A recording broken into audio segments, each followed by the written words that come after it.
My granddaughter grabbed my wrist so hard I nearly dropped my dessert fork. "Grandma Vera?" she whispered, her voice tight in a way I'd never heard before. "We need to leave. Right now." I looked at her face, 22 years old, and she had the expression of someone who'd just watched a car accident happen in slow motion. Her eyes kept flicking toward the far end of the dining room table, where my son-in-law was refilling my wine glass for the third time without being asked. "Sweetheart, we haven't even had the cake yet. Please." She squeezed my wrist tighter. "Please, just trust me." In 22 years, Nina had never once lied to me, not when she broke my favorite ceramic vase at age 7 and blamed the cat.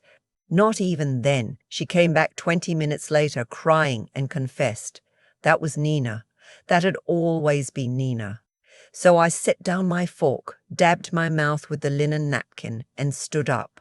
I didn't know yet that what she was about to tell me in the parking lot would unravel everything I thought I knew about my own daughter.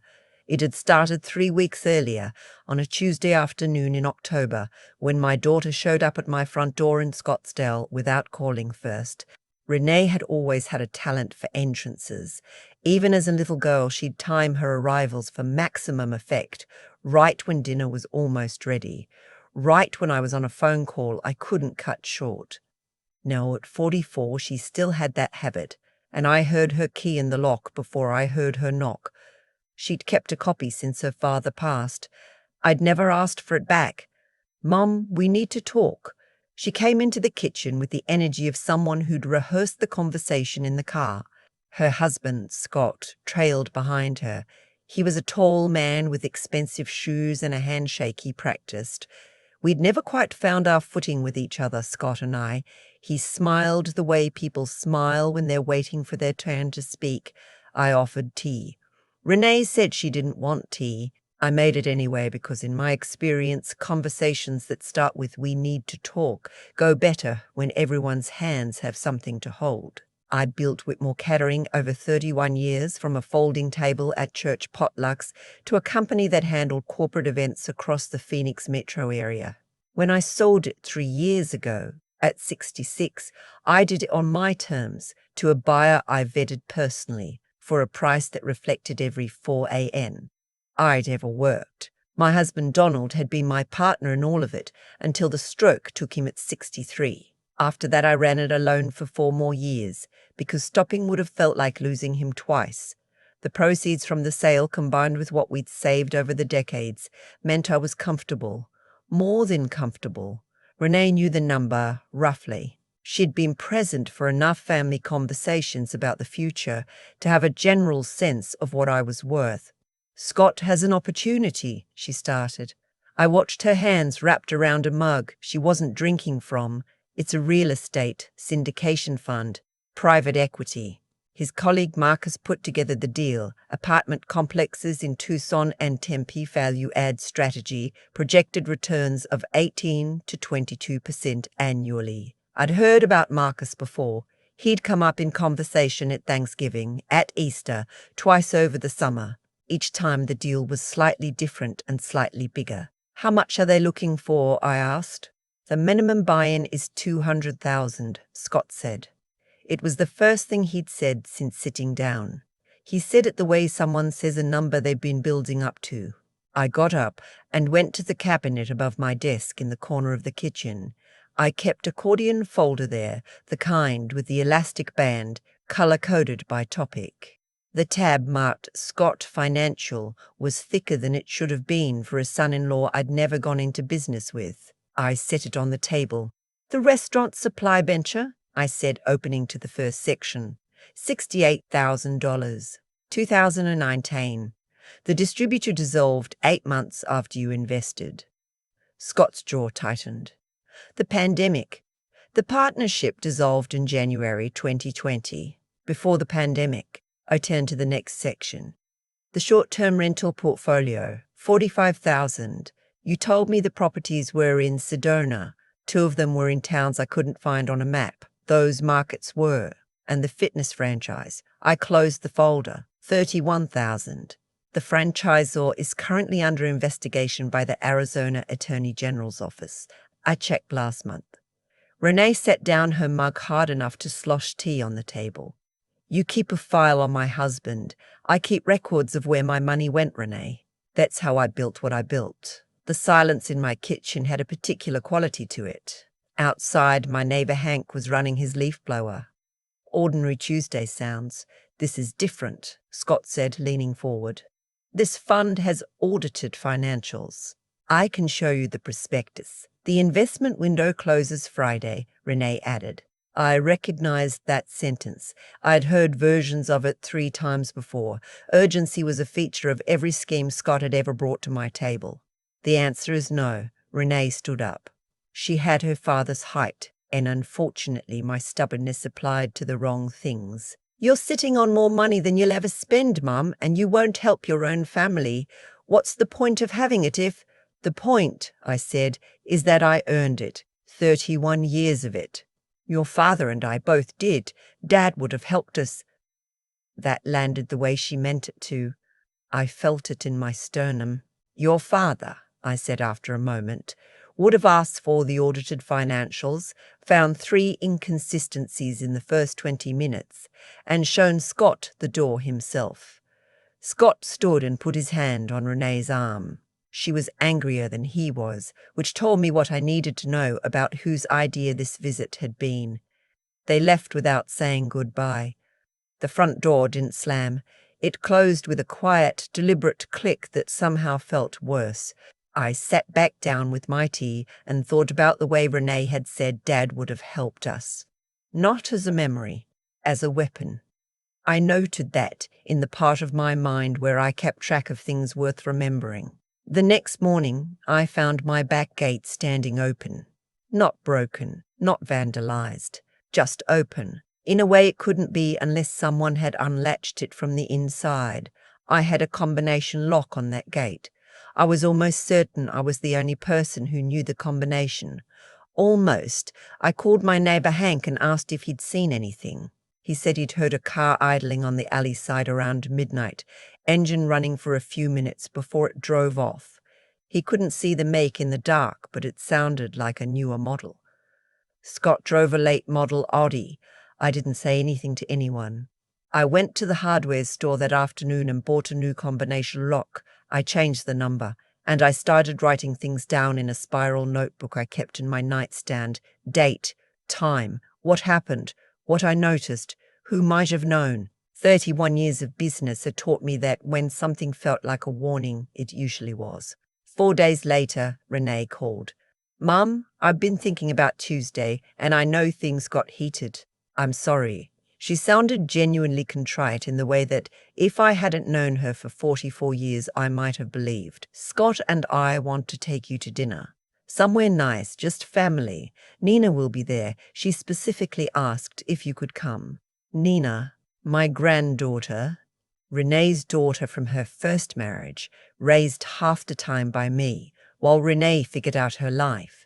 Nina, who at 22 was finishing her nursing degree and had called me every Sunday since she was old enough to dial a phone herself. What night? I asked. Saturday. 7 o'clock. The Capitol Grill downtown. I accepted. A public restaurant. A table with my granddaughter.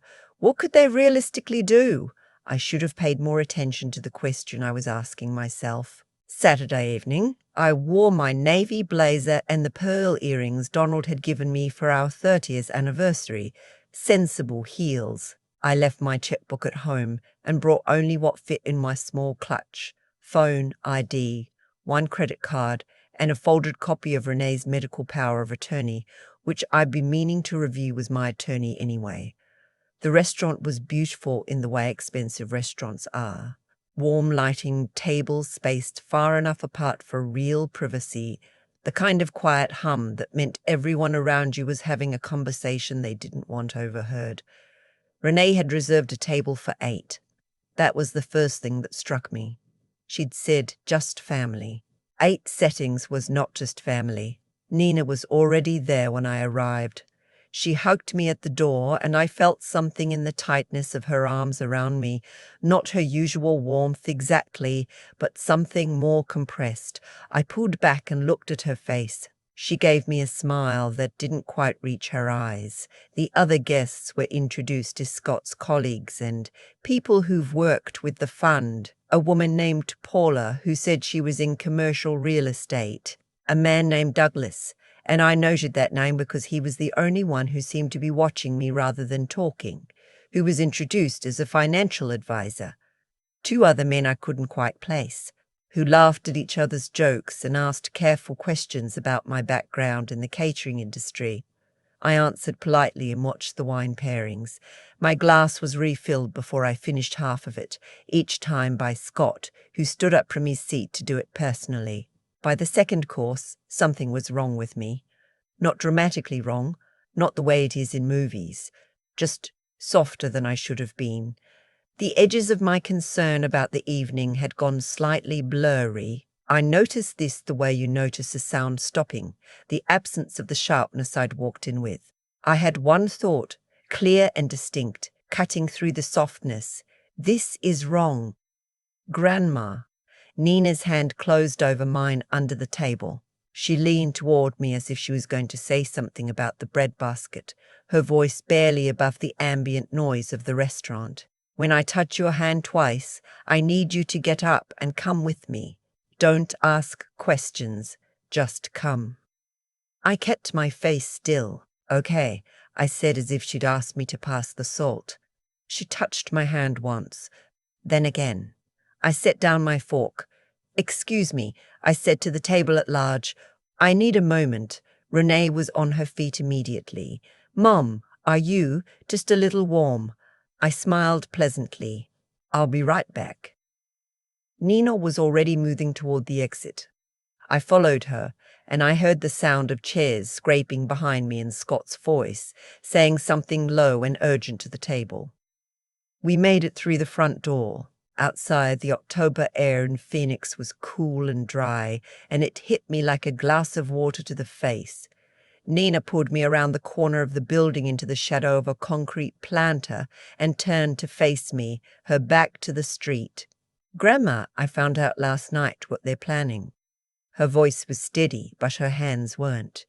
There's a private room upstairs, a notary and 2 attorneys. Mum and Scott paid them.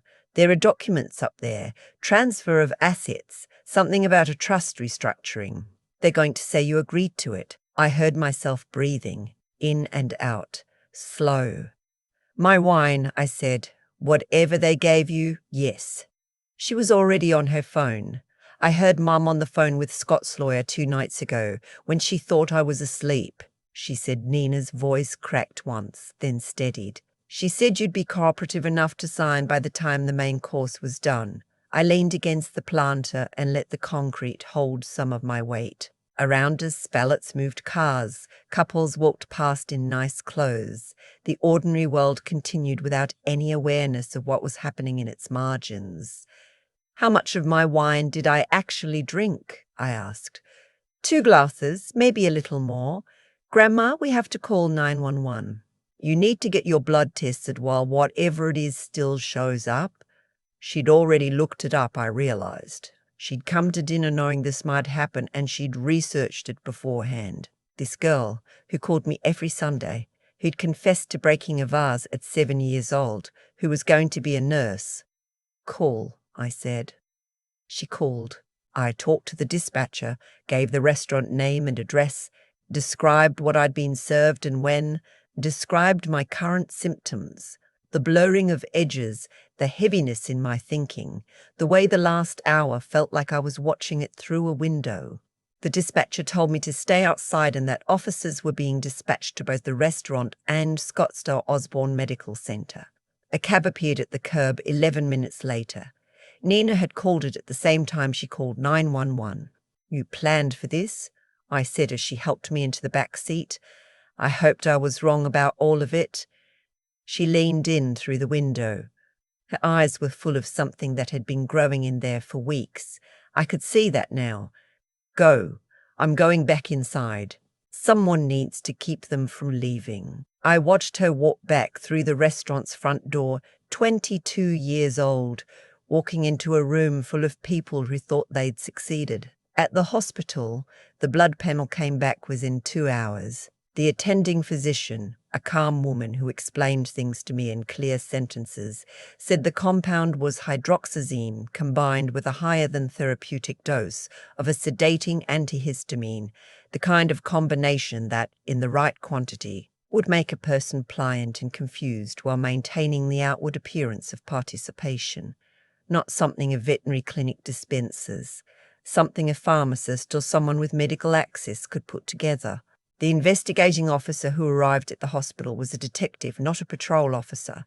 That told me the 911 dispatcher had flagged it seriously. I gave my statement in full. I remembered everything: the table, the guests, the wine, the timing, Scott's careful management of my glass, the man named Douglas who had watched me the way a contractor watches the work being done on his behalf. My memory had stayed intact even as my judgment had been chemically blurred. That, the detective explained, was consistent with this particular combination of drugs. It impaired executive function and lowered resistance without fully disabling recall, designed, in other words, to produce a cooperative subject who could later be told she'd agreed to things voluntarily. Nina had called the police from inside the restaurant. Renee and Scott had been detained before they reached the parking lot. The notary and the 2 attorneys had been in the private upstairs room, documents laid out on the table, when officers arrived. The man named Douglas turned out to be not a financial advisor, but a real estate attorney who had drafted the transfer documents. Documents that, had I signed them, would have shifted controlling interest in my remaining investment accounts and one piece of commercial property I still held into a jointly managed trust under Scott's primary authority. It was not a spontaneous plan. Maria Santos, the estate attorney I called Monday morning, estimated it had taken at least 6 to 8 weeks to prepare, possibly longer. Monday morning I sat at my kitchen table with the spiral notebook from my nightstand and added new entries: the dinner, the hospital, the names of everyone who had been in that room. Then I opened my laptop and spent 3 hours building a second file, this one organized not by date but by victim. Because they hadn't only come after me. The private investigator I hired, a methodical woman named Yan, who had spent 20 years as a fraud examiner for a regional bank, delivered her preliminary report by Thursday. What she found extended well beyond my dinner table. Scott had borrowed against his relationship with me, not money I'd given him, but my name, to secure investment capital from 11 other people. He'd referenced me as a committed anchor investor in the fund, implied my financial backing gave the deal credibility. None of it was true. Several of the investors were acquaintances of mine from the catering industry, people who'd agreed to participate partly because they believed I had. One of them, a woman I'd known for 20 years who had catered events alongside me before she retired, had committed her entire liquid savings, $63,000. I sat with that for a long time. Renee had known, not every detail but the broad shape of it. Her phone records, subpoenaed as part of the criminal investigation, showed dozens of calls to Scott's attorney in the 6 weeks before the dinner. She had helped plan the evening. She had suggested the venue, arranged the seating, coordinated the guest list. She had stood up from the table to block my path to the door. She was my daughter. She had sat across from me every Christmas for 44 years. The day after Jan's report arrived, I asked my attorney Maria to draft formal notifications to each of the 11 investors Scott had misled. Not anonymous, signed by me with attached documentation, because these were people who'd acted partly on my perceived endorsement, and they deserved to hear from me directly. Each notification included the evidence Stan had compiled, the relevant contact information for the ongoing criminal investigation, and instructions for filing complaints with the Arizona Department of Financial Institutions. Maria counseled patience. She said the district attorney preferred to control information flow in active fraud cases. I understood her concern. I proceeded anyway. These were people I knew. They had a right to act before more damage was done.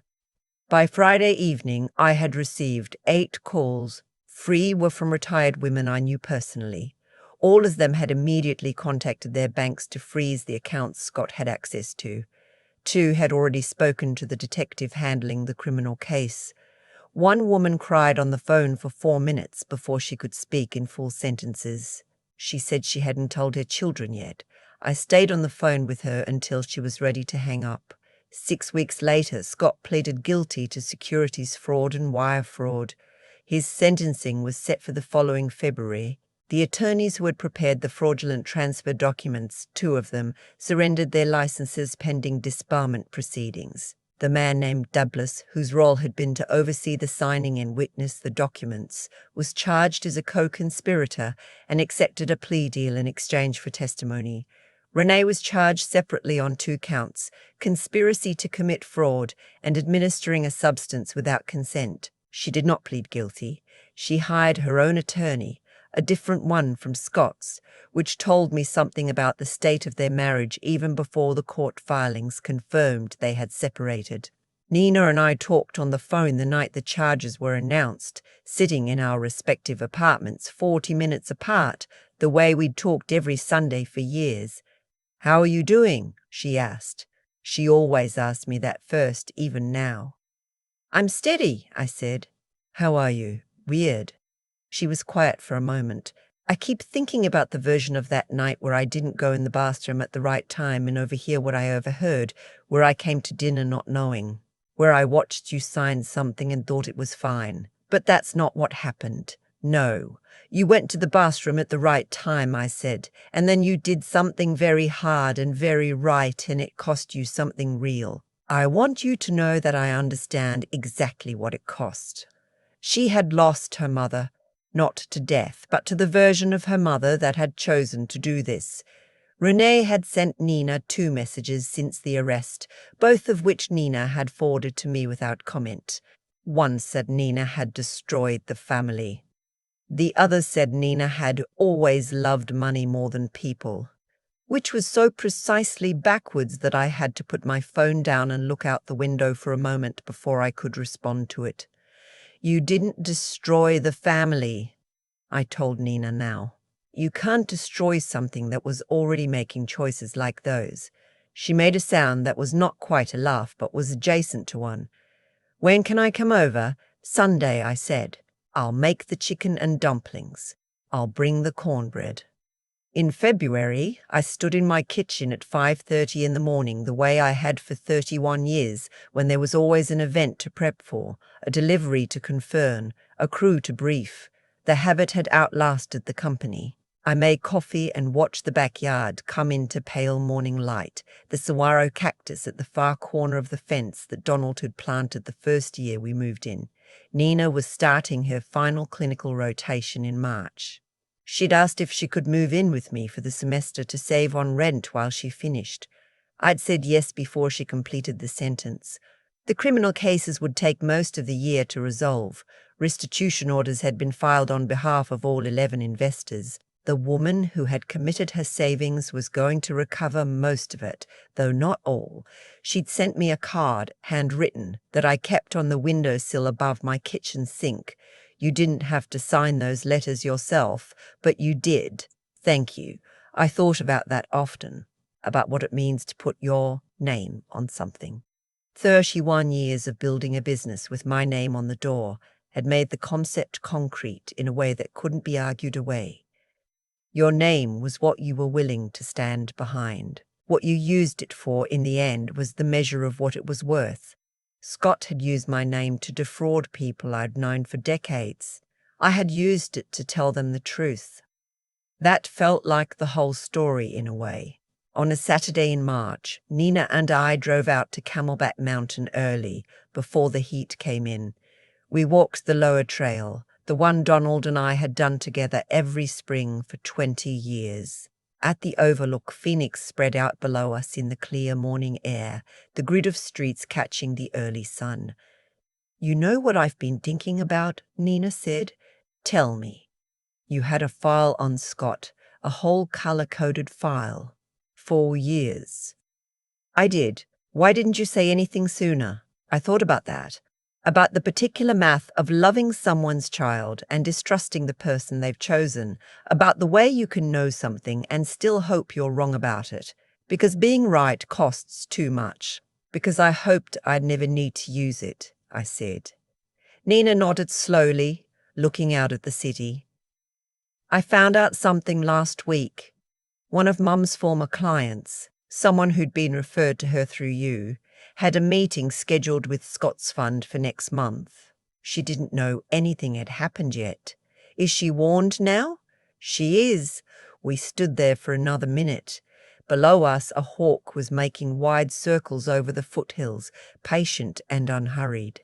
When I sell the commercial property, I said, I'm going to put a portion of it in a named scholarship at your nursing school in your grandfather's name.